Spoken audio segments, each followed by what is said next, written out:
ጤና ይስጥልን። እኔ ማን ያዘዋል እባላለሁ። ይህ የ2016 ዓመተ ምህረት የስምንተኛ ክፍል ማህበራዊ ሳይንስ ሚኒስትሪ ፈተና ከነመልሱና ማብራሪያው ነው። ከተራ ቁጥር 1 እስከ 60 የሚገኙትን ጥያቄዎች በጥሞና ካነበባችሁ በኋላ ለእያንዳንዱ ጥያቄ ከቀረቡት አማራጮች መካከል በይበልጥ ተስማሚ የሆነውን መልስ ምረጡ። ጥያቄ ቁጥር 1 ከሚከተሉት ውስጣዊ ኃይሎች መካከል ከትክክለኛ ውጤቱ ጋር የተዛመደው የትኛው ነው? ሀ ዝንፈት የሂማሊያ ተራራ፣ ለ ቅልብሽ የምስራቅ አፍሪካ ስምጥ ሸለቆ፣ ሐመርሃ ገሞራዊነት ኤርታሌ፣ መ የመሬት መንቀጥቀጥ አምባ ምድር።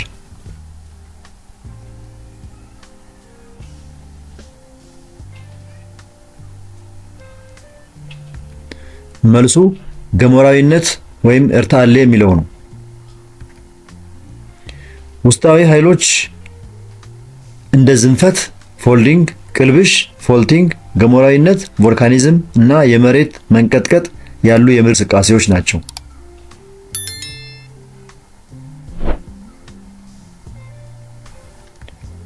ጥያቄ ቁጥር 2 የድርጀታ ኃይሎች ወይም ግሬዴሽናል ፎርስስ መሰረታዊ የኃይል ምንጭ ምንድን ነው? ሀ ፀሐይ፣ ለ ወራጅ ውሃ፣ ሐመርሃ ነፋስ፣ መ ቀላይ ሞገድ።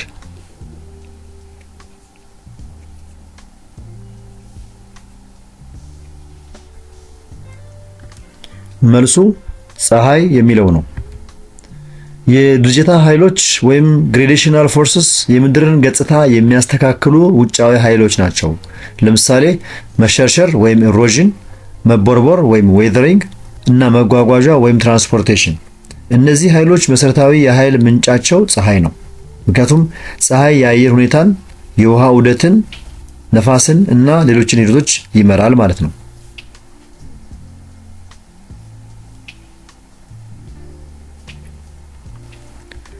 ጥያቄ ቁጥር 3 ከሚከተሉት ውስጥ የኖራ ድንጋይን በማሟሟት የመሬት ውስጥ ዋሻዎችን የሚፈጠሩበት የውጫዊ ኃይል እንቅስቃሴ የትኛው ነው? ሀ የአለቶች መሰባበር ወይም ፊዚካል ዌዘሪንግ፣ ቢ ከሰላ ወይም ካርቦኔሽን፣ ሲ ሽርሸራ ወይም ኢሮዥን፣ ዲ ውክሰዳ ወይም ኦክሲዴሽን።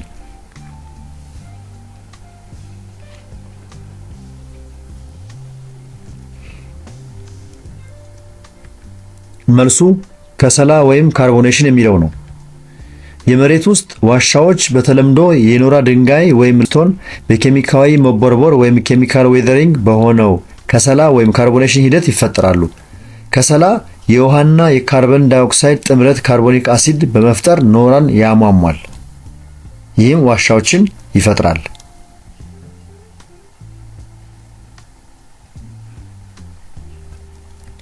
ጥያቄ ቁጥር 4 ከሚከተሉት የከባቢ አየር ንጣፎች መካከል ከፍታ ሲጨምር የሙቀት መጠን የሚጨምረው በየትኛው ነው? ሀ በስሬ ህዋ፣ ለ በልውጥ ወሰን፣ ሐመርሃ በማዕከላዊ ህዋ፣ መ በሙቄ ህዋ።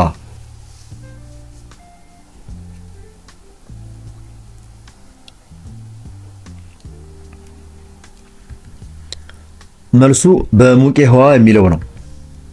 የከባቢ አየር ንጣፎች በተለምዶ ዝቄ ህዋ ወይም ትሮፎስፌር፣ ስሬ ህዋ ወይም ስትራቶስፌር፣ ማዕከላዊ ህዋ ወይም ሜሶስፌር፣ ሙቄ ህዋ ወይም ተርሞስፌር ይባላሉ። በሙቄ ህዋ ወይም ተርሞስፌር ውስጥ ከፍታ ሲጨምር የሙቀት መጠን ይጨምራል። ምክንያቱም የፀሐይ ጨረሮችን በመምጠጥ እስከ 1000 ዲግሪ ሴንቲግሬድ ወይም ከዛ በላይ ሊሆን ስለሚችል።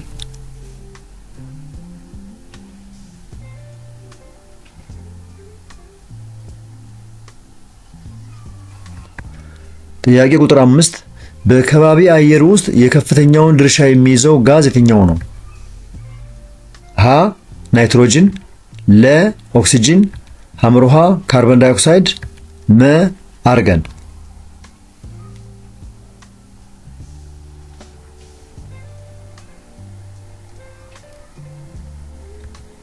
መልሱ ናይትሮጅን ነው።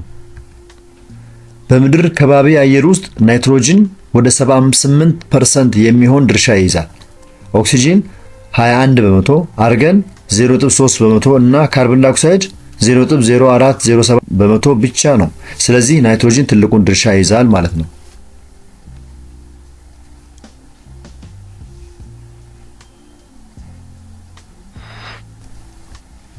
ጥያቄ ቁጥር 6 ከሚከተሉት አማራጮች ውስጥ የከባቢ አየር ንጣፎችን አወቃቀር ወይም ስትራክቸር ከታች ወደ ላይ በትክክል የሚያመለክተው የትኛው ነው? ሀ ዝቄ ህዋ፣ ስሬ ህዋ፣ ሙቄ ህዋ፣ ማዕከላዊ ህዋ። ለ ስሬ ህዋ፣ ዝቄ ህዋ፣ ማዕከላዊ ህዋ፣ ሙቄ ህዋ። ሐመርሃ ማዕከላዊ ህዋ፣ ስሬ ህዋ፣ ዝቄ ህዋ፣ ሙቄ ህዋ። መ ሙቄ ህዋ፣ ማዕከላዊ ህዋ፣ ዝቄ ህዋ፣ ስሬ ህዋ።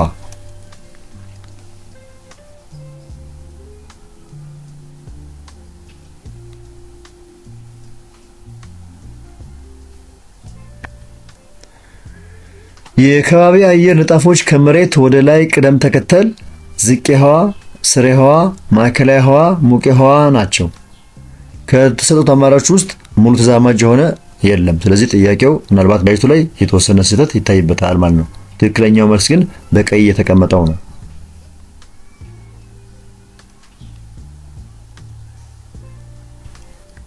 ጥያቄ ቁጥር 7 ከሚከተሉት ክስተቶች መካከል የአየር ንብረት ይዘት የሆነው የትኛው ነው? ሀ ኬክሮስ፣ ለ ከፍታ፣ ሐመሩሃ ልክ ከሙቀት፣ መ ቀላይ ሞገድ።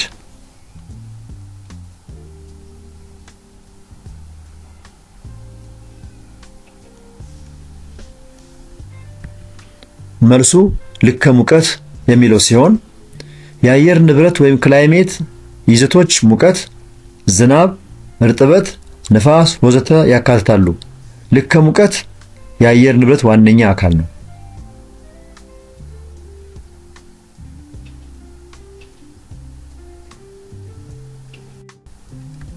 ጥያቄ ቁጥር 8 ከሚከተሉት ውስጥ የአየር ንብረትና የአየር ጠባይን በተመለከተ ትክክለኛው ሐሳብ የትኛው ነው? ሀ የአየር ጠባይ ቋሚ የሆነ የአየር ሁኔታ ነው። ለ የአየር ጠባይ ለረጅም ጊዜ የሚከሰት የአየር ሁኔታ ነው። ሐመርሃ የአየር ንብረት በየጊዜው የሚለዋወጥ የአየር ሁኔታ ነው። መ የአየር ንብረት ለረጅም ጊዜ የሚከሰት የአየር ሁኔታ ነው።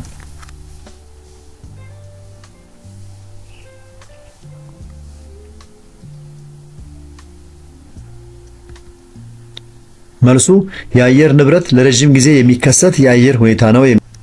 የአየር ጠባይ ወይም ዌዘር ለአጭር ጊዜ የአየር ሁኔታ ሲሆን የአየር ንብረት ወይም ክላይሜት ደግሞ ለረጅም ጊዜ ብዙውን ጊዜ ከ30 ዓመታት በላይ ያለ አማካይ የአየር ሁኔታ ነው።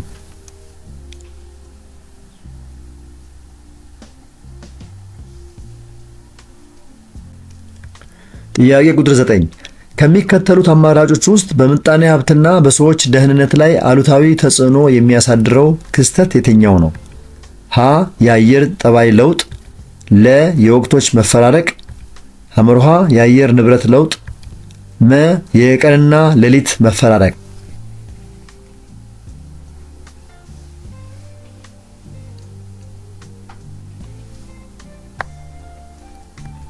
መልሱ የአየር ንብረት ለውጥ የሚለው ነው። የአየር ንብረት ለውጥ ወይም ክላይሜት ቼንጅ እንደ ሙቀት መጨመር፣ ድርቅ፣ መስኖ መቋረጥ ተጽዕኖዎች ያስከትላል። ይህም በምጣኔ ሀብት ማለትም በምግብ በውሃና በሰዎች ደህንነት ላይ አሉታዊ ተጽዕኖ ያሳድራል ማለት ነው።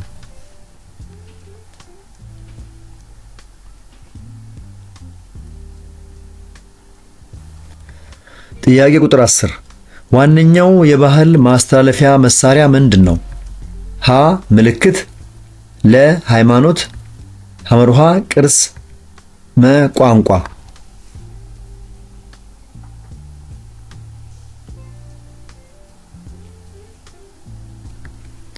መልሱ ቋንቋ የሚለው ሲሆን ቋንቋ ባህልን ለማስተላለፍ ለመግለጽና ለማስቀጠል ዋነኛው መሳሪያ ነው። ምክንያቱም ሐሳቦች፣ እሴቶችና ተሞክሮዎች በቃል ይተላለፋሉ። ምልክት፣ ሃይማኖትና ቅርስ የባህል አካላት ቢሆኑም ቋንቋ መሠረታዊነቱን ደረጃ ይይዛል።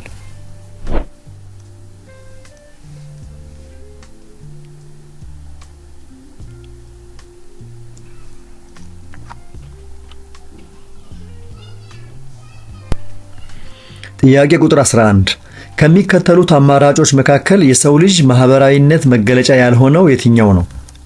ሀ ባህል፣ ለ የተፈጥሮ ሀብት፣ ሐመርሃ ሃይማኖት፣ መ ቋንቋ።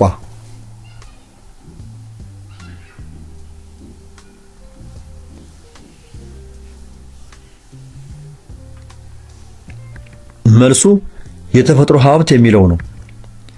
ማህበራዊነት ወይም ሶሻላይዜሽን ሰዎች በማህበረሰብ ውስጥ እንዴት እንደሚግባቡ፣ እንደሚማሩ እና እንደሚኖሩ የሚያስተምር ሂደት ነው። ባህል፣ ሃይማኖትና ቋንቋ የት መገለጫዎች ናቸው። የተፈጥሮ ሀብት የተፈጥሮ ነገር ሲሆን ማህበራዊ መገለጫ ግን አይደለም።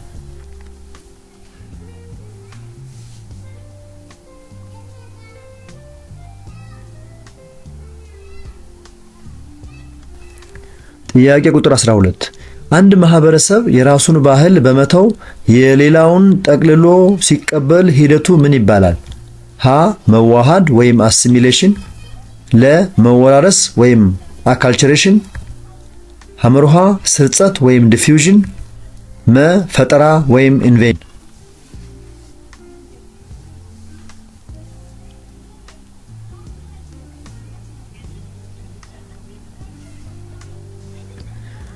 መልሱ መዋሃድ ወይም አሲሚሌሽን ነው። መዋሃድ ወይም አሲሚሌሽን አንድ ማህበረሰብ የራሱን ባህል ትቶ የባህል ሙሉ በሙሉ መቀበል ነው። መወራረስ ባህሎችን መቀላቀልን፣ ስርጸት ባህል መሰራጨትን፣ ፈጠራ አዲስ ነገር መፍጠርን ያመለክታል።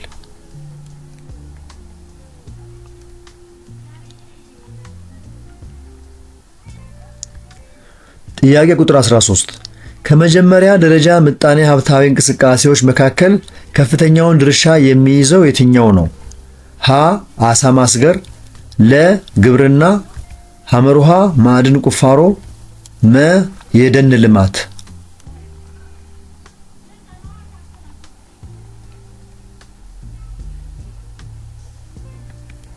መልሱ ግብርና የሚለው ነው። መጀመሪያ ደረጃ ምጣኔ ሀብት ወይም ፕራይመሪ ኢኮኖሚክ አክቲቪቲስ የተፈጥሮ ሀብቶችን መሰብሰብን ያካትታል። ለምሳሌ ግብርና፣ አሳ ማስገር፣ ማዕድን ቁፋሮ፣ የደን ልማት። በዓለም ደረጃ ግብርና በሰው ልጅ እንቅስቃሴና ምግብ ምርት ውስጥ ትልቁን ድርሻ ይይዛል።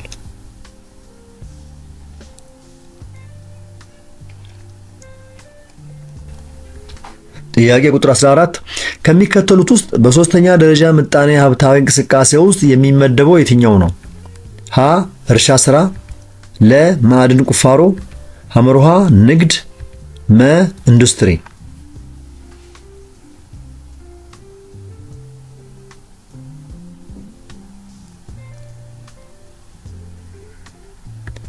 መልሱ ንግድ የሚለው ሲሆን ሶስተኛ ደረጃ ወይም ተርሸሪ ምጣኔ ሀብት አገልግሎቶችን ያካትታል። ለምሳሌ ንግድ፣ ትምህርት፣ ትራንስፖርት ሲሆን እርሻና ማዕድን ቁፋሮ መጀመሪያ ደረጃ፣ ደግሞ ሁለተኛ ደረጃ ናቸው።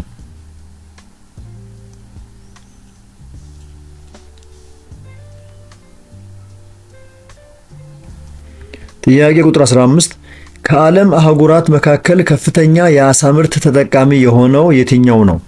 ሀ ኤሲያ፣ ለ አውሮፓ፣ ሐመርሃ ሰሜን አሜሪካ፣ መ አፍሪካ።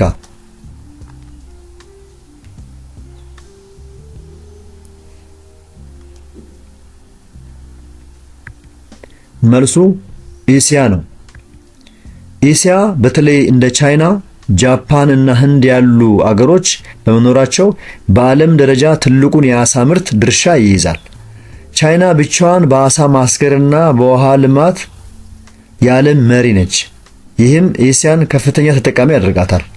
አውሮፓና ሰሜን አሜሪካ እንዲሁ የአሳ ምርት አላቸው፣ ነገር ግን ከኤሲያ ያነሰ ነው።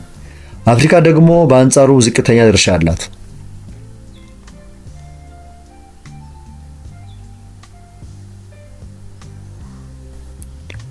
ጥያቄ ቁጥር 16 ከሚከተሉት ውስጥ በኢትዮጵያ የክልል መስተዳድሮች የገቢ ምንጭ የሆነው የትኛው ነው? ሀ ከአየር ትራንስፖርት የሚሰበሰብ ታክስ ወይም ግብር፣ ለ ከውጭ ንግድ የሚሰበሰብ ታክስ ወይም ግብር፣ ሐመርሃ ከብሔራዊ ሎተሪ እድለኞች የሚሰበሰብ ታክስ ወይም ግብር፣ መ ከመሬት መጠቀሚያ የሚሰበሰብ ታክስ ወይም ግብር።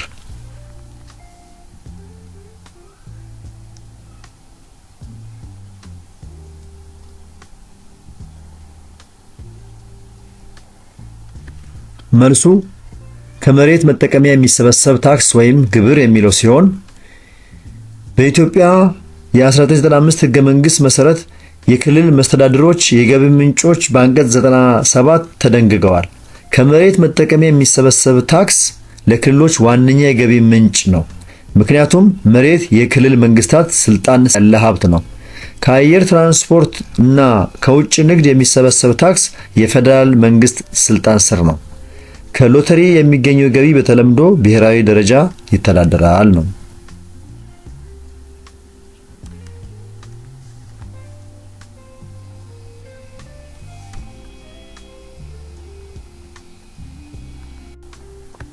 ጥያቄ ቁጥር 17 በአንድ ሀገር ውስጥ የተዛባ የንግድ ስርዓት እንዲፈጠር የሚያደርግ ዋነኛ ምክንያት ምንድን ነው? ሀ የምርት መጠንና አይነት ከቦታ ቦታ መለያየት፣ ለ የተትረፈረፈ ምርት ወይም ሸቀጥ መመረት፣ ሐመርሃ ከዜጎች ገቢ ላይ የሚቀነስ ግብር፣ መ የምርት አቅርቦትና ፍላጎት አለመጣጣም።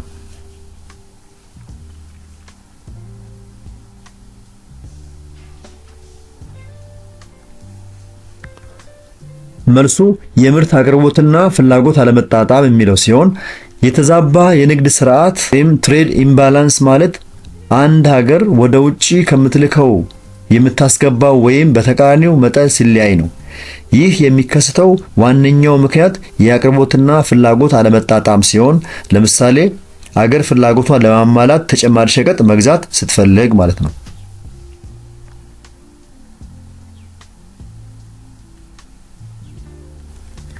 ጥያቄ ቁጥር 18 በኢትዮጵያ ውስጥ የተዛባ የንግድ እንቅስቃሴ ወይም የኢኮኖሚ አለመረጋጋት ሲፈጠር እርምጃ የመውሰድ ስልጣን የተሰጠው አካል የትኛው ነው? ሀ የክልል የንግድና ገበያ ልማት ቢሮ፣ ለ የፌዴራል የንግድና ኢንዱስትሪ ሚኒስቴር፣ ሐመርሃ የሕዝብ ተወካዮች ምክር ቤት፣ መ የጠቅላይ ሚኒስትር ጽሕፈት ቤት።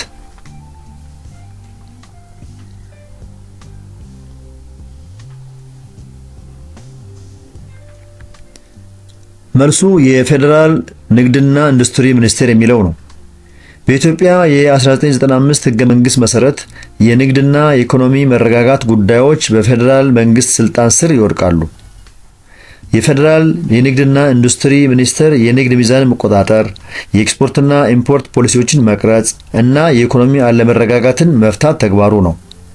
የክልል ቢሮ በክልል ደረጃ ተግባር ላይ ይውላል። የሕዝብ ተወካዮች ምክር ቤት ሕግ አውጪ ነው። የጠቅላይ ሚኒስትር ጽሕፈት ቤት ደግሞ አስፈጻሚ ቢሆንም ቀጥተኛ የንግድ ኃላፊነት የለውም።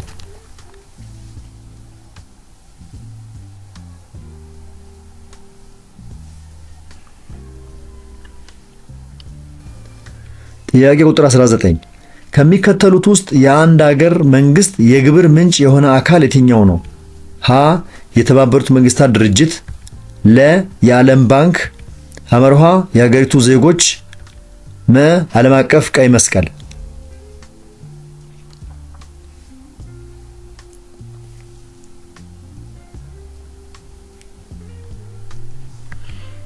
መልሱ የአገሪቱ ዜጎች የሚለው ነው። የአንድ ሀገር መንግስት ዋነኛ የግብር ምንጭ ዜጎቿ ናቸው። ምክንያቱም ግብር ከግለሰቦች፣ ከንግዶች እና ከሌሎች የሀገር ውስጥ እንቅስቃሴዎች ይሰበሰባል።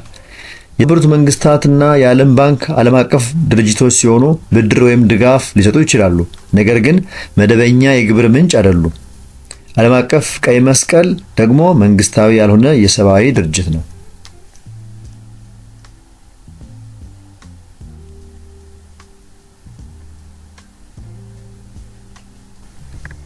ጥያቄ ቁጥር 20 ከሚከተሉት አማራጮች ውስጥ የንግድ ጠቀሜታ መገለጫው ያልሆነው የትኛው ነው? ሀ የምርት ስርጭትን መግታት፣ ለ የቴክኖሎጂ ሽግግር መፍጠር፣ ሐመርሃ የባህል ሽግግር መፍጠር፣ መ የሥራ ዕድል መፍጠር።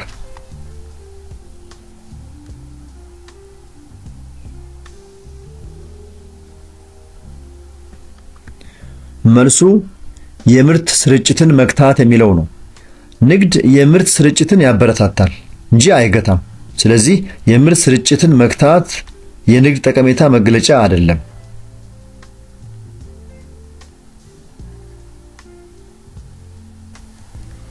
ጥያቄ ቁጥር 21 ከሚከተሉት የተፈጥሮ ሀብቶች መካከል በሁለተኛ ደረጃ የሀብት ፍላጎት ውስጥ የሚመደበው የትኛው ነው? ሀ የማዕድናት ፍላጎት፣ ለ የልብስ ፍላጎት፣ ሐመሩሃ የአየር ንብረት ፍላጎት፣ መ የመጠለያ ፍላጎት።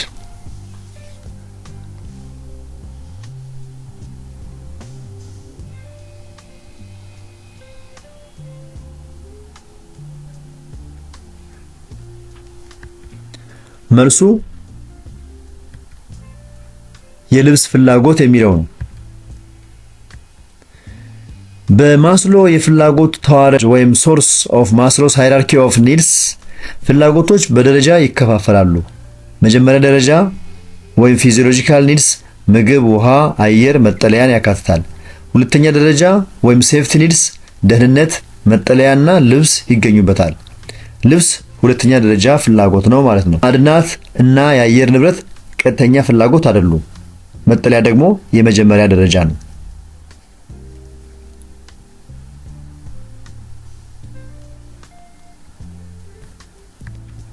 ጥያቄ ቁጥር 22 ቀጥሎ ከቀረቡት አማራጮች መካከል በተፈጥሮ ሀብቶች አጠቃቀም ላይ ከፍተኛውን ሚና የሚጫወተው የትኛው ነው? ሀ የአየር ንብረት፣ ለ የቴክኖሎጂ እድገት፣ ሐመሩሃ የመሬት አቀማመጥ፣ መ የህዝብ ብዛት።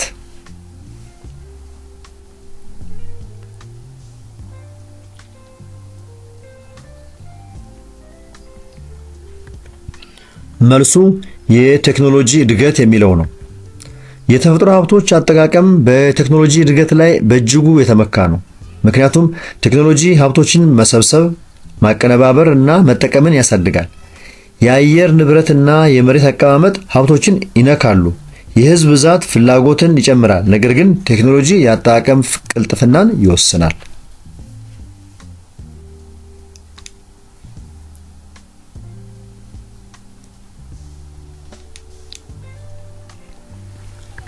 ጥያቄ ቁጥር 23 በጥንታዊው እና በዘመናዊው የሰው ልጆች መካከል ለተፈጠረው የተፈጥሮ ሀብቶች አጠቃቀም ልዩነት ዋነኛ ምክንያቱ ምንድን ነው?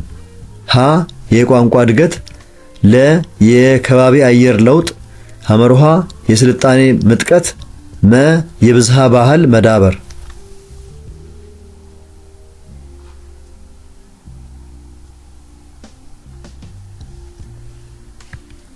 መልሱ የስልጣኔ ምጥቀት የሚለው ነው። ጥንታዊ ሰዎች ቀላል መሳሪያዎችን ተጠቅመው ሀብቶችን በተወሰነ መጠን ይጠቀሙ ነበር።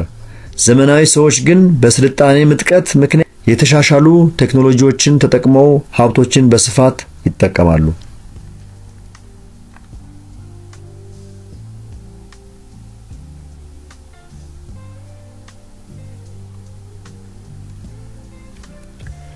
ጥያቄ ቁጥር 24 ከሚከተሉት የተፈጥሮ ሀብቶች መካከል ለአንደኛው የሚደረግ እንክብካቤ ለሌሎቹ ህልውና መሰረት ወይም ዋስትና የሆነው የትኛው ነው? ሀ አፈር፣ ለ ውሃ፣ ሐመሩሃ የዱር እንስሳት፣ መ እጽዋት።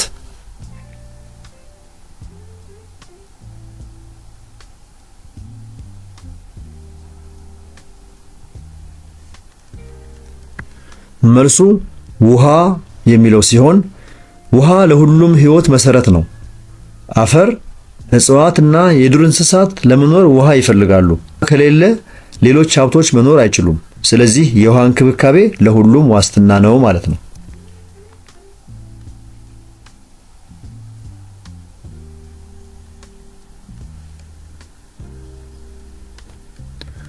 ጥያቄ ቁጥር 25 የኮንሶ ማህበረሰብ በዩኔስኮ የተመዘገበው በየትኛው የተፈጥሮ ሀብት እንክብካቤ ነው? ሀ የውሃ ብክለትን በመከላከል፣ ለ የአፈር ሽርሸራን በመከላከል፣ ሐመሩሃ የዱር እንስሳትን ከጥፋት በመከላከል፣ መ ደኖችን ከውድመት በመከላከል።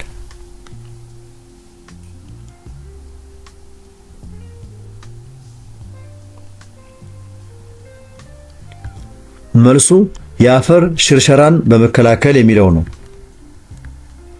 የኮንሶ ማህበረሰብ በዩኔስኮ የዓለም ቅርስ ዝርዝር ውስጥ ተካቷል። ምክንያቱም በተራሮች ላይ የሚገኙትን እርከኖች ወይም ቴሬስስ በመጠቀም የአፈር ሽርሸራን ይከላከላሉ። ይህ ተግባር ዘላቂ ግብርናን ያረጋግጣል። ሌሎች አማራጮች ተዛማጅ ባይሆኑም የኮንሶ ተለይቶ የሚታወቀው በአፈር ጥበቃ ነው።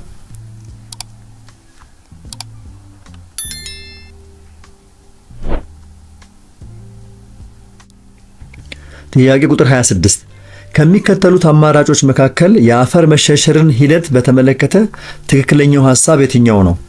ሀ መደበኛ አፈር መሸርሸር ሰው ፈጠር ነው።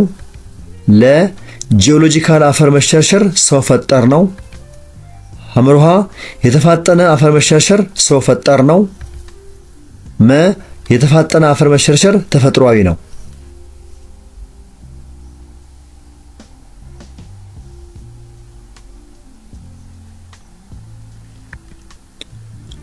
መልሱ የተፋጠነ አፈር መሸርሸር ሰው ፈጠር ነው የሚለው ነው። የአፈር መሸርሸር ሁለት አይነት አለ። ጂኦሎጂካል ወይም ተፈጥሯዊና የተፋጠነ ወይም አክሰለሬትድ ሲሆን ጂኦሎጂካል መሸርሸር በተፈጥሮ እንደ ንፋስ፣ ዝናብ ቀስ በቀስ ይከሰታል። የተፋጠነ መሸርሸር ደግሞ በሰው እንቅስቃሴ እንደ ደን መጨፍጨፍ፣ ከመጠን በላይ እርሻ የሚከሰት።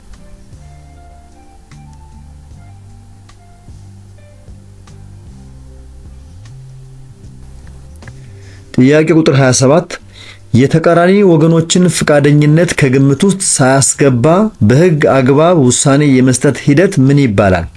ሀ ሽምግልና፣ ለ ድርድር፣ ሐመርሃ እርቅ፣ መ ዳኝነት።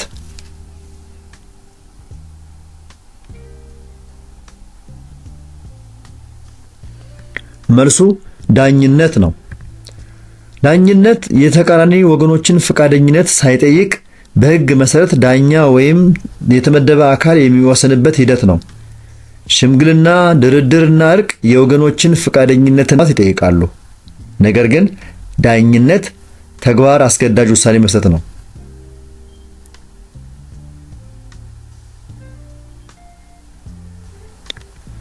ጥያቄ ቁጥር 28 ከተፈጥሮ ሀብቶች ሽሚያ ጋር በተያያዘ ለሚከሰት ግጭት መነሻ ምክንያቱ ምንድን ነው? ሀ ምጣኔ ሀብት፣ ለ እሴት፣ ሐመርሃ ስልጣን፣ መ ዘረኝነት።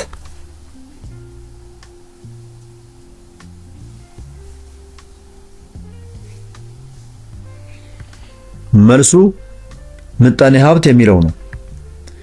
የተፈጥሮ ሀብቶች ሽሚያ ወይም ኤክስፕሎይቴሽን ግጭቶች ብዙውን ጊዜ በምጣኔ ሀብት ዙሪያ ይከሰታሉ። ምክንያቱም ሀብቶች እንደ ዘይት፣ ማዕድን፣ ውሃ የገቢና የኑሮ መሰረት ስለሆኑ ያሉ ማለት ነው።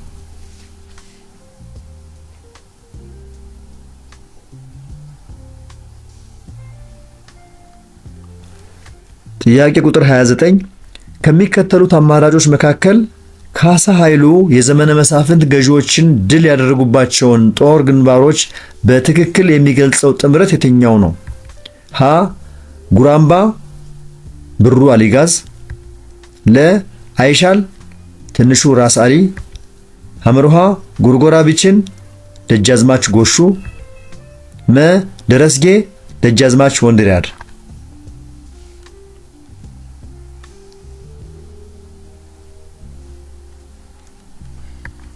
መልሱ አይሻል ትንሹ ራስ አሊ የሚለው ነው። ካሳ ላቅ ያለ የጦር ስትራቴጂ ዕውቀት ባለቤት መሆናቸውን ያስመሰከሩባቸው ተከታታይ ድሎችን በጎጃሙ ገዥ ደጃዝማች ጎሹ ጉራምባ ላይ በ1852 በብሩ አሊጋዝና በሌሎች 3 የደጃዝማች ማዕረግ በነበራቸው ባላባቶች ላይ በጎርጎራ ቢችን በ1853 ድል አግኝተዋል። በ1853 በአይሻል ጦር ሜዳ የመጨረሻውን የእጁ ባላባት ትንሹ ራስ አሊን አሸነፉ። በ1855 የሰሜኑን ጠንካራ ገዥ ደጃዝማች ውቤን ደራስጌ ላይ በማሸነፍ ዳግማዊ ቴዎድሮስ ንጉሠ ነገሥት ዘኢትዮጵያ በመሆን በደረስጌ ማርያም ቤተክርስቲያን በአቡነ ሰላማ ተቀብተው ደፉ።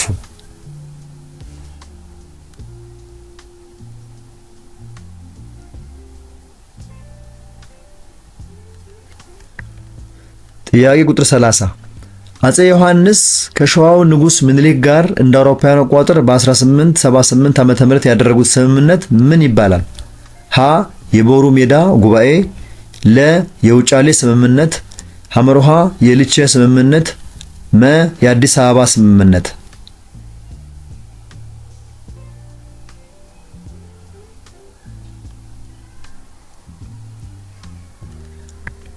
መልሱ የልቼ ስምምነት የሚለው ሲሆን እንደ አውሮፓውያን አቆጣጠር በ1878 ዓመተ ምህረት አጼ ዮሐንስ አራተኛ ከሸዋው ንጉስ ምኒልክ ጋር የልቼ ስምምነት ፈራረሙ። ይህ ስምምነት ምኒልክ የሸዋ ንጉስ ሆነው እንዲቀጥሉና የኢትዮጵያ ንጉሠ ነገሥት ሆነው እንዲሾሙ የዮሐንስን ድጋፍ ያረጋግጣል ማለት ነው።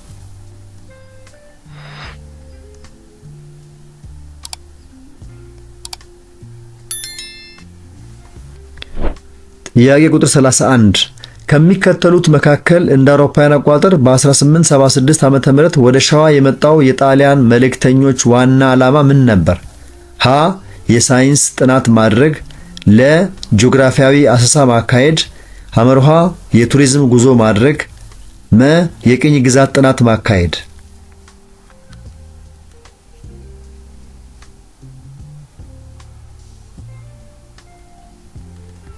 መልሱ የቅኝ ግዛት ጥናት ማድረግ ነው። እንደ አውሮፓውያን አቆጣጠር በ1876 ዓመተ ምህረት ጣሊያን በምስራቅ አፍሪካ ጥኗን ለመዘርጋት መልእክተኞቿን ወደ ሸዋ ልኳል። ዋና ዓላማቸው የቅኝ ግዛት ጥናት ማድረግ ማለትም ኢትዮጵያን ለመቆጣጠር መሰረት መጣል ነበር። ይህ የተካሄደው ከበርሊን ጉባኤ ጋር ተያይዞ ነው።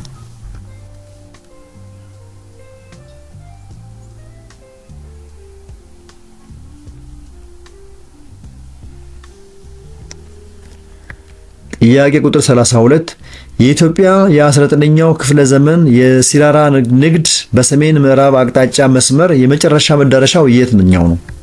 ሀ መተማ፣ ለ ምጽዋ፣ ሐመርሃ ሐረር፣ መ በርበራ።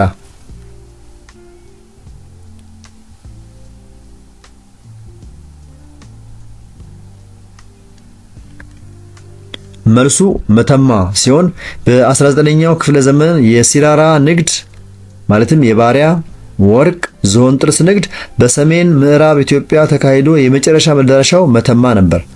መተማ በጎንደር አካባቢ የሚገኝ ሲሆን ከዚያ ወደ ሱዳንና ቀይ ባህር ይጓጓዝ ነበር።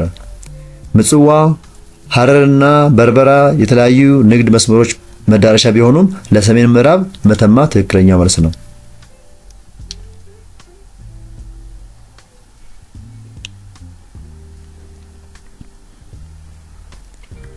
ጥያቄ ቁጥር 33 ከሚከተሉት ቦታዎች መካከል ወራሪው የግብጽ ኃይል ለሁለተኛ ጊዜ በአጼ ዮሐንስ ጦር የተሸነፈበት የትኛው ነው?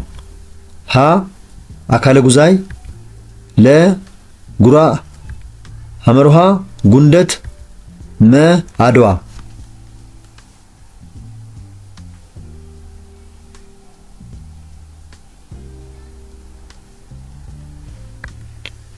መልሱ ጉንደት የሚለው ሲሆን የግብጽ ወራሪ ኃይል በአጼ ዮሐንስ አራተኛ ላይ ሁለት ጊዜ ተዋግቷል። የመጀመሪያው በጉራ፣ ሁለተኛው ደግሞ በጉንደት። ስለዚህ ለሁለተኛ ጊዜ የተሸነፉት ጉንደት ነው። ጉራ የመጀመሪያው ጦርነት ነበር ማለት ነው።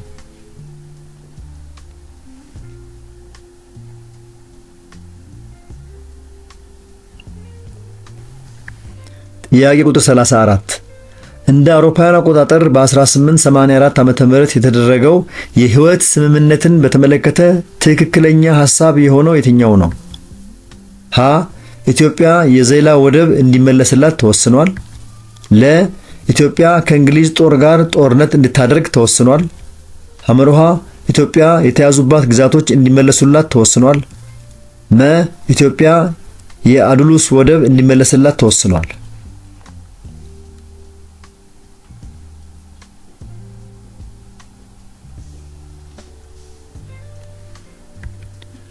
መልሱ ኢትዮጵያ የተያዙባት ግዛቶች እንዲመለሱላት ተወስኗል የሚለው ሲሆን የህይወት ስምምነት ወይም ህይወት ትሪቲ እንደ አውሮፓውያን አቆጣጠር በ1884 በአጼ ዮሐንስ ግብጽና እንግሊዝ መካከል ተፈርሟል። ኢትዮጵያ በግብጽ የተያዙ ግዛቶችን መልሳ ወሰደች። እንግሊዝም ስደተኞችን ወደ ሱዳን እንድትወስድ ኢትዮጵያ ተስማምታለች።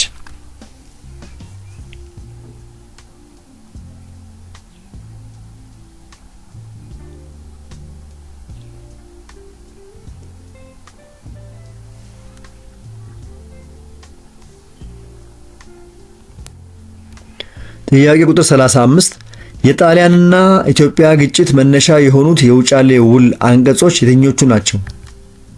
ሀ 2 እና 16 ለ 5 እና 17 ሐመርሃ 5 እና 16 መ 3 እና 17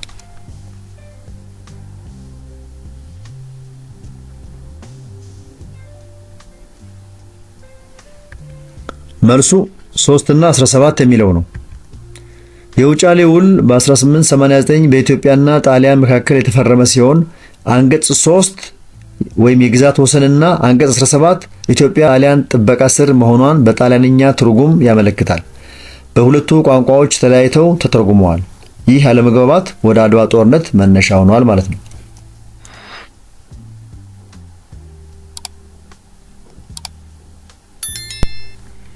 ጥያቄ ቁጥር 36 እንደ አውሮፓውያን አቆጣጠር በ1895 ዓ.ም በተደረገው የመቀሌ ጦርነት የጣሊያን ጦር በኢትዮጵያውያን የተሸነፈበትን ጥበብ አመራር የሰጡት ማን ናቸው? ሀ እቴጌ ጣይቱ፣ ለ ራስ መኮንን፣ ሐመርሃ አጼ ምኒልክ፣ መ ራስ አሉላ።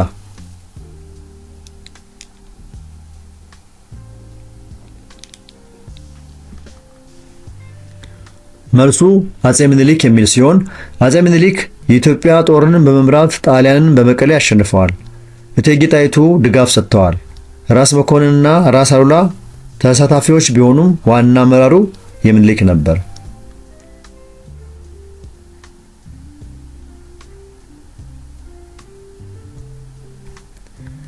ጥያቄ ቁጥር 37 ጣሊያን በኢትዮጵያ ዳግም ወረራ ለማድረግ እንደ ሰበብ የተጠቀመችበት ግጭት የትኛው ነው? ሀ አድዋ፣ ለ ወልወል፣ ሐመርሃ ማይጨው፣ መ ቦረና።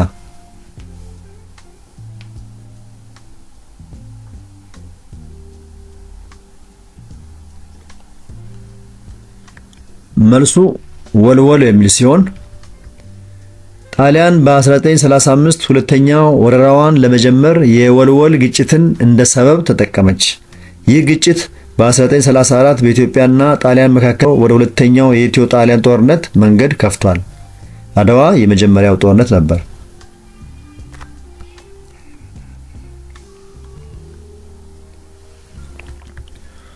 ጥያቄ ቁጥር 38 የኢትዮጵያ ሚሊሻና መደበኛ ጦር ወራሪውን የሶማሊያ ጦር እንደ አውሮፓውያን አቆጣጠር በ1978 ዓ.ም ድል ያደረጉበት ጦር ሜዳ የትኛው ነው? ሀ ካራማራ፣ ለ ባቢሌ፣ ሐመርሃ ድሬዳዋ፣ መ ጅጅጋ።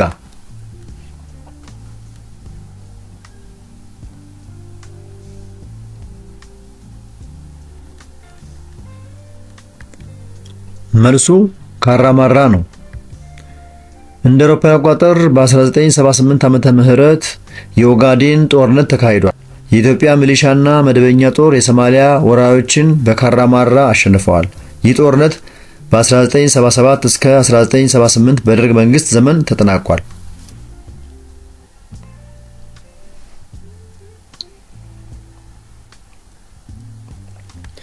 ጥያቄ ቁጥር 39 የአፍሪካውያን የጸረ ባርነት ትግል ውጤታማ እንዲሆን ያደረገው የትኛው ነው?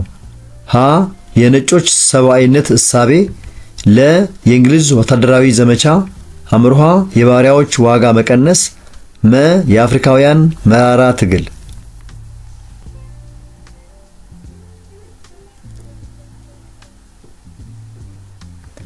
መልሱ የአፍሪካውያን መራራ ትግል የሚለው ነው። የአፍሪካውያን የጸረ ባርነት ትግል ውጤታማ የሆነው በባሪያዎች መራራ ትግል ምክንያት ነው። እንደ ሃይቲ አብዮት ያሉ ባርነት መጥፋትን አፋጥነዋል።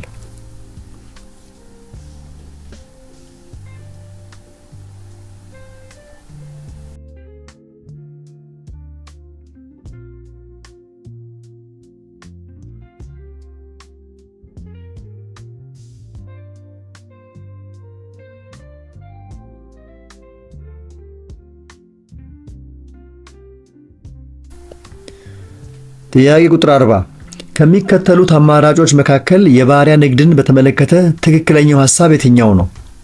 ሀ ባርነት ከዘርና ከቆዳ ቀለም ጋር የተያያዘ ሐሳብ ነው። ለ ባርነት የተጀመረው በአፍሪካ ነው። ሐመርሃ ግጭቶችና ጦርነቶች የባሪያ ንግድን አዳክመዋል። መ የአውሮፓ ስላቭ ነገዶች ቀደምት የባርነት ተጠቂዎች ናቸው።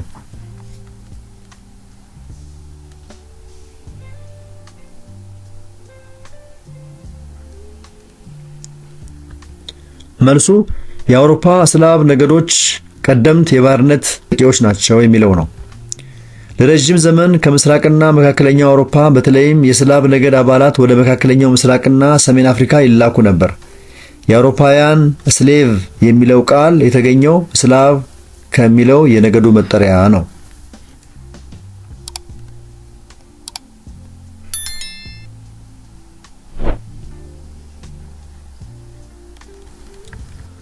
ጥያቄ ቁጥር 41 በአፍሪካ የአውሮፓ ቅኝ አገዛዝ እንዲጀመር በር የከፈተው ሂደት የትኛው ነው? ሀ የአሰሳ ጉዞዎች፣ ለ የባሪያ ንግድ፣ ሐመርሃ የህጋዊ ንግድ፣ መ የተሃድሶ ዘመን።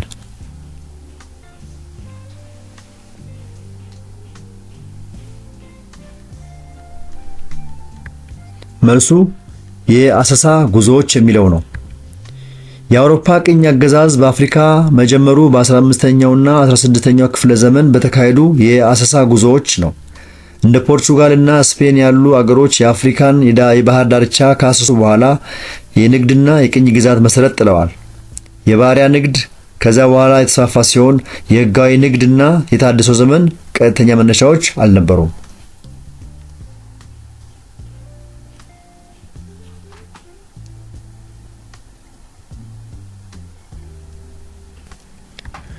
ጥያቄ ቁጥር 42 የአፍሪካ ጸረ ቅኝ አገዛዝ ትግልን ያካሄዱ ግንባሮች የሚያሳይ ትክክለኛው ጥምርታ የትኛው ነው? ሀ ሞሮኮ ኒዮዳስተር፣ ለ አልጄሪያ ኤኤንሲ፣ ሐመርሃ ግብጽ ዋፍድ፣ መ ጋና ኮሙኒስት ፓርቲ።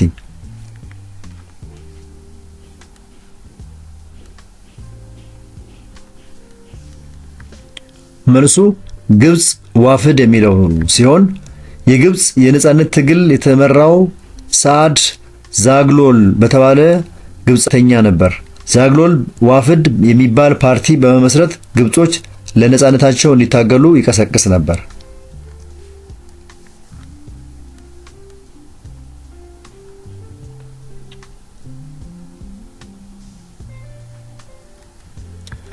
ጥያቄ ቁጥር 43 ከሚከተሉት አማራጮች መካከል የአፍሪካ አንድነት ድርጅት ማሳካት ያልቻለው ዓላማ የትኛው ነው?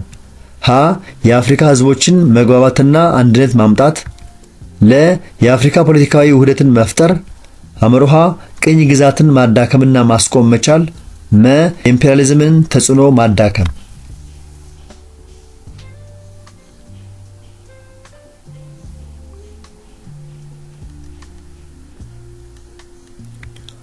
መልሱ የአፍሪካ ፖለቲካዊ ውህደትን መፍጠር የሚለው ነው። የአፍሪካ አንድነት ድርጅት ወይም ኦኤዩ የአፍሪካ ህዝብ መግባባት፣ ቅኝ ግዛትን ማስቆም፣ ኢምፔሪያሊዝም ተጽዕኖ ማዳከም ላይ ስራ ቢሰራም የፖለቲካዊ ውህደት ማለትም አንድ የአፍሪካ መንግስት መፍጠር አልተሳካለትም።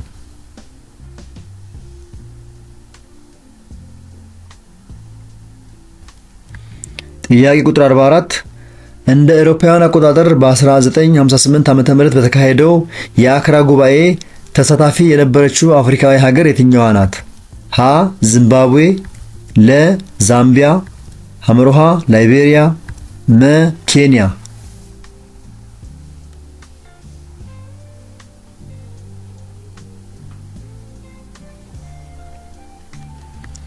መልሱ ላይቤሪያ የሚለው ነው። የአክራ ጉባኤ በ1958 ዓመተ ምህረት በጋና ተካሂዷል። ይህ የመጀመሪያው የአፍሪካ ህዝቦች ጉባኤ ሲሆን በወቅቱ ነፃ የነበሩት ሀገራት ተሳትፈዋል። ላይቤሪያ ከ1847 ጀምሮ ነፃ ሀገር ስለነበረች ተሳታፊ ነበረች። ዚምባብዌ፣ ዛምቢያ እና ኬንያ በ1958 አሁንም ቅኝ ግዛት ስር ነበሩ።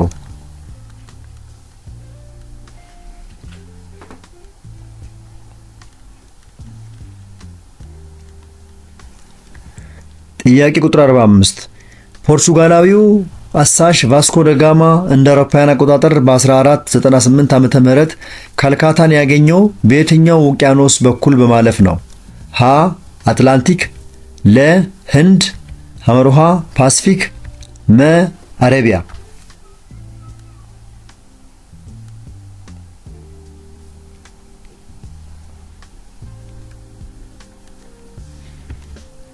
መልሱ ህንድ የሚለው ነው። ቫስኮ ደጋማ በ1498 ካልካታ ወይም ህንድ ደርሷል።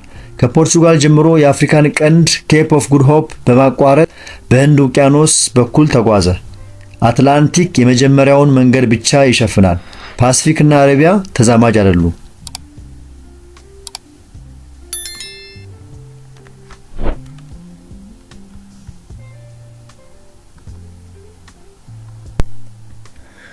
ጥያቄ ቁጥር 46 ከሚከተሉት የዘመነ ህዳሴ ምሁራን መካከል ፀሐይ የስርዓተ ፀሐይ ማዕከል መሆኗን ያረጋገጠው የትኛው ነው? ሀ ኒኮላስ ኮፐርኒከስ፣ ለ ጋሊሌዮ ጋሊሊ፣ ሐመሩሃ አይዛክ ኒውተን፣ መ ሚካኤል አንጀሎ።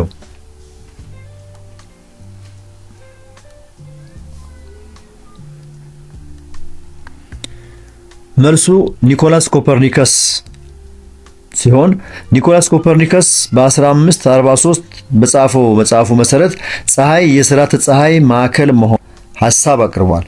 ጋሊሌዮ ይህን ሐሳብ በምልከታ ደግፎታል። ኒውተን የስበት ህግጋትን አቅርቧል። ሚካኤል አንጀሎ ደግሞ አርቲስት ነበረ።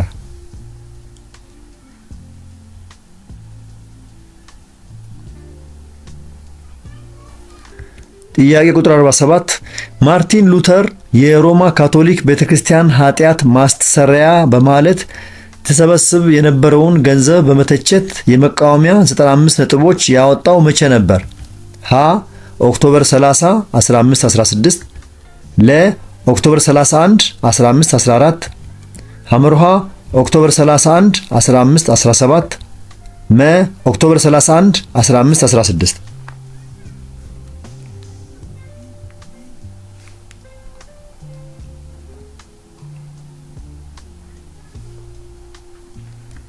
መልሱ ኦክቶበር 31 1517 የሚለው ነው። ማርቲን ሉተር በኦክቶበር 31 1517 የ95 ቴሲሶችን በጀርመን በሆነችው ጉተንበርግ ቤተክርስቲያን በር ላይ ለጥፎ የታድሶውን መጀመሪያ አስፈንቅሏል። ይህ የሮማ ካቶሊክ ቤተክርስቲያን መዋቅር ተቃውሞ መነሻ ነበር።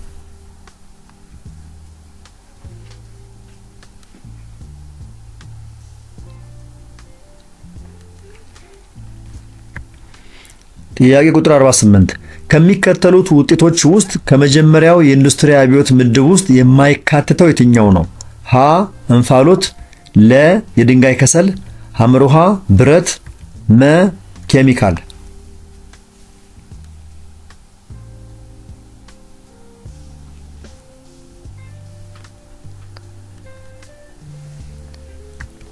መልሱ ኬሚካል የሚለው ነው።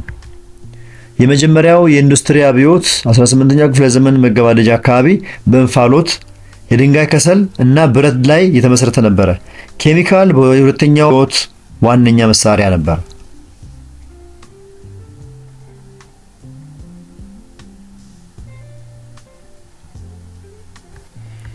ጥያቄ ቁጥር 49 በአንድ ጊዜ በርካታ ክሮችን ወደ ልብስነት የሚለውጠውን ማጠንጠኛ የፈጠረው ማን ነው? ሀ ጆርጅ ስቲቨንሰን፣ ለ ሮበርት ስቲቨንሰን፣ ሐመሩሃ ጄምስ ሃርግሬቭስ፣ መ ጄምስ ዋት።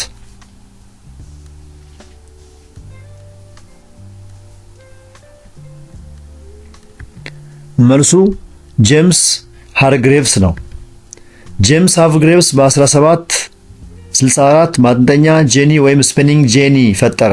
ይህም በርካታ ክሮችን በአንድ ጊዜ ለማጠንጠን ያስችል ነበር። ጆርጅ ስቲቨንሰን የባቡር መሐንዲስ ነበር። ጄምስ ዋት የእንፋሎት ሞተር ፈጣሪ ነው። ሮበርት ስቲቨንሰን ተዛማጅ አይደለም።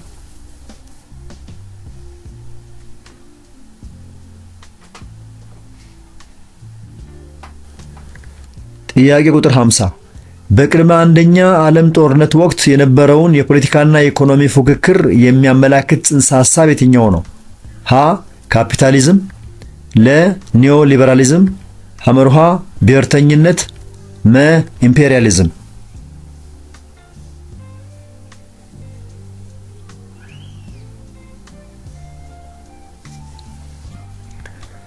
መልሱ ኢምፔሪያሊዝም ነው።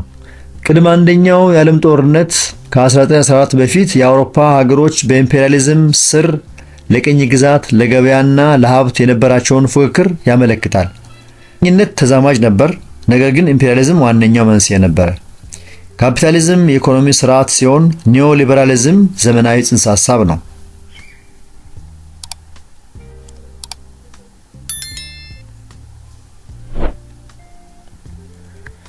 ጥያቄ ቁጥር 51 ከሚከተሉት አማራጮች መካከል የአንደኛው የዓለም ጦርነት ውጤት ያልሆነው የትኛው ነው? ሀ የጀርመን ወታደራዊ ሽንፈት፣ ለ በሩሲያ ንጉሳዊ ስርዓት መመስረት፣ ሐመርሃ የአሜሪካ ኃያል ሆኖ መውጣት፣ መ የዓለም መንግስታት ማህበር መመስረት።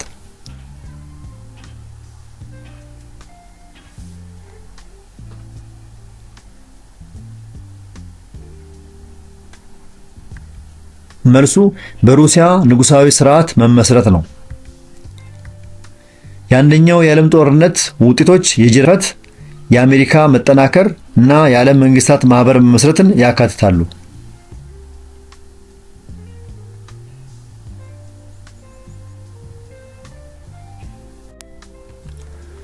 ጥያቄ ቁጥር 52 እንግሊዝና ፈረንሳይ በፋሺስት ጀርመንና ጣሊያን መንግስታት ላይ በቅድመ ሁለተኛ የዓለም ጦርነት የተከተሉት ፖሊሲ ምን ይባላል?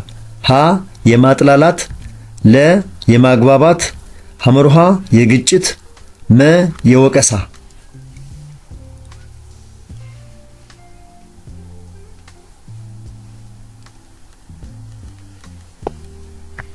መልሱ የማጥላላት የሚለው ነው።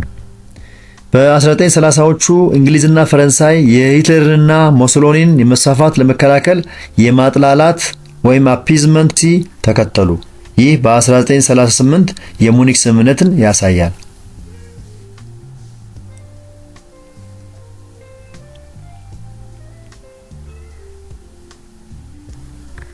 ጥያቄ ቁጥር 53 ከሚከተሉት አማራጮች መካከል የሁለተኛው የዓለም ጦርነት ውጤት የሆነው የትኛው ነው? ሀ የኮሙኒዝም መስፋፋት፣ ለ የቅኝ ግዛት መጠናከር፣ ሐመርሃ የጀርመን ኃያል መሆን፣ መ የቀዝቃዛው ጦርነት ማክተም።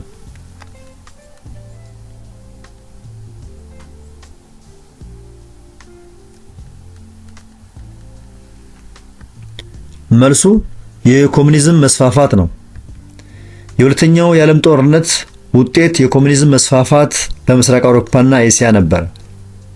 ወቅቱም ከ1939 እስከ 1945 ያለው።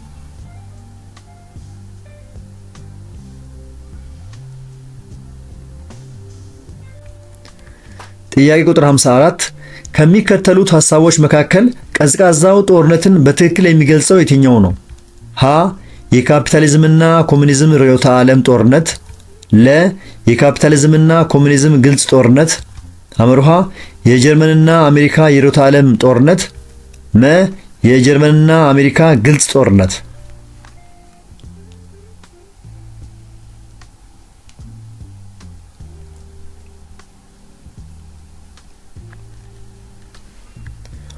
መልሱ የካፒታሊዝምና ኮሙኒዝም ርዕዮተ ዓለም ጦርነት ነው።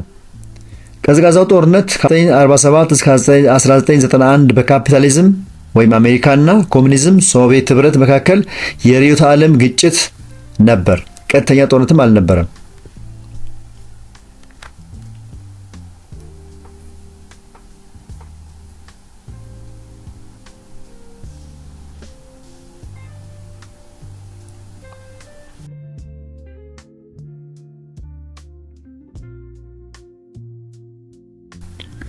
ጥያቄ ቁጥር 55 በከባቢ አየር ውስጥ የሙቀት አማቂ ጋዞችን ክምችት ለመከላከል ከሚከተሉት የኃይል ምንጮች መካከል ተመራጭ የሆነው የትኛው ነው? ሀ የኒኩሌር ኃይል፣ ለ የነፋስ ኃይል፣ ሐመርሃ የድንጋይ ከሰል፣ መ የተፈጥሮ ነዳጅ።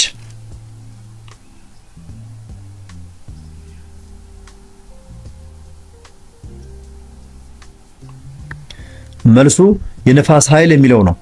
የነፋስ ኃይል ታዳሽና ምንም የሙቀት አማቂ ጋዝ ሳያመነጭ ኃይል ያመርታል። የኒኩሌር ኃይል ጋዝ አያመነጭም፣ ግን ሌሎች አደጋዎች አሉት። የድንጋይ ከሰልና የተፈጥሮ ነዳጅ ከፍተኛ የካርበን ዳይኦክሳይድ መጠን ያመነጫሉ።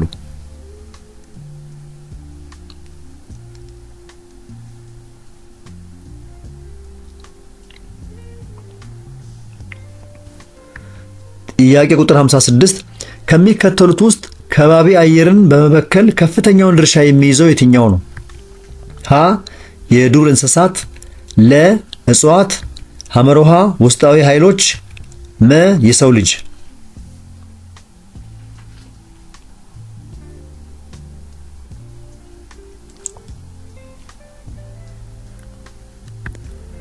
መልሱ የሰው ልጅ የሚለው ነው። የሰው ልጅ በኢንዱስትሪ፣ በትራንስፖርት እና በነዳጅ ማቃጠል ከባቢ አየርን በመበከል ዋነኛው መንስኤ ነው። የዱር እንስሳት፣ እጽዋትና ውስጣዊ ኃይሎች ለእሳተ ገሞራ ተጽዕኖ አላቸው፣ ግን ከሰው ያነሰ ነው።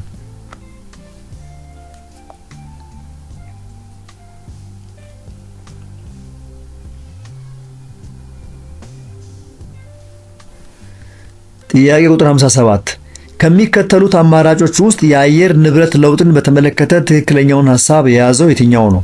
ሀ ክስተቱ ድንበር ተሻጋሪ ወይም ዓለም አቀፋዊ ነው። ለ በተከሰተበት አካባቢ ብቻ ተወስኖ የሚቀር ነው። ሐመሩሃ ምቹ የአየር ሁኔታን ሊፈጥር ይችላል። መ ሰው ሰራሽ ዝናብ ለመፍጠር ያስችላል።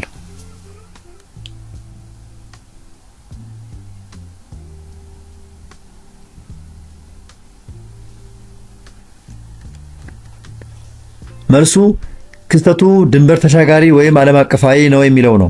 የአየር ንብረት ዓለም አቀፋዊ ችግር ሲሆን ድንበሮችን ተሻግሮ ይከሰታል።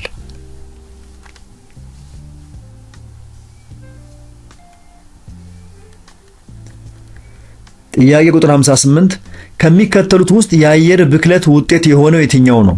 ሀ የህዝብ ቁጥር መጨመር፣ ለ የገሞራዊነት መስፋፋት፣ ሐመሩሃ የግብርና ምርት መቀነስ፣ መ የዝናብ መጠን መጨመር።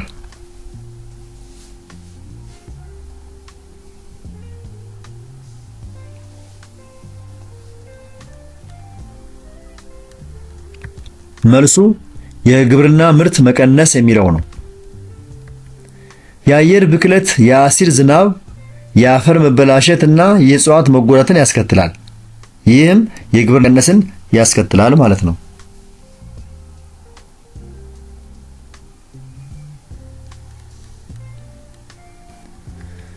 ጥያቄ ቁጥር 59 በውሃ የተሸፈነው የመሬት ክፍል ምን ያህል ነው?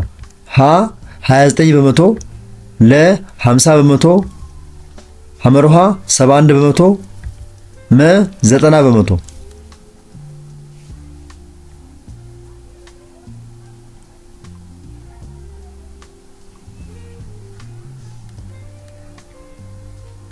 መልሱ 71 በመቶ የሚለው ነው።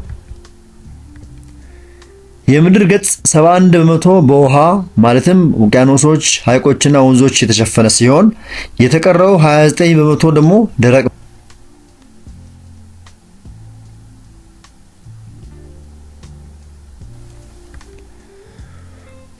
60 ጥያቄ ቁጥር 60 ከሚከተሉት ውስጥ ለስነ ምህዳር ቀውስ መሰረታዊ መንስኤ የሆነው የትኛው ነው? ሀ የአፈር መከላት፣ ለ የደኖች መመናመን፣ ሐመሩሃ የአየር ንብረት መዛባት፣ መ የዱር እንስሳት ስደት።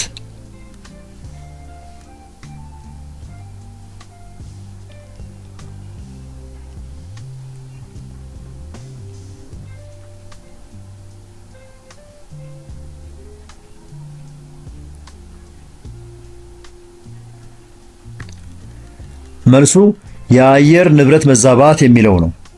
የአየር ንብረት መዛባት ለስነ ምህዳር ቀውስ መሰረታዊ መንስኤ ነው።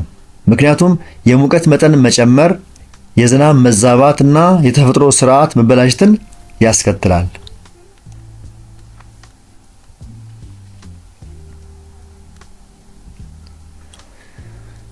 የተከበራችሁ የሃሁ ዩቲዩብ ቻናል ተከታታዮች እስካሁን ስለነበረን ቆይታ በጣም አመሰግናለሁ።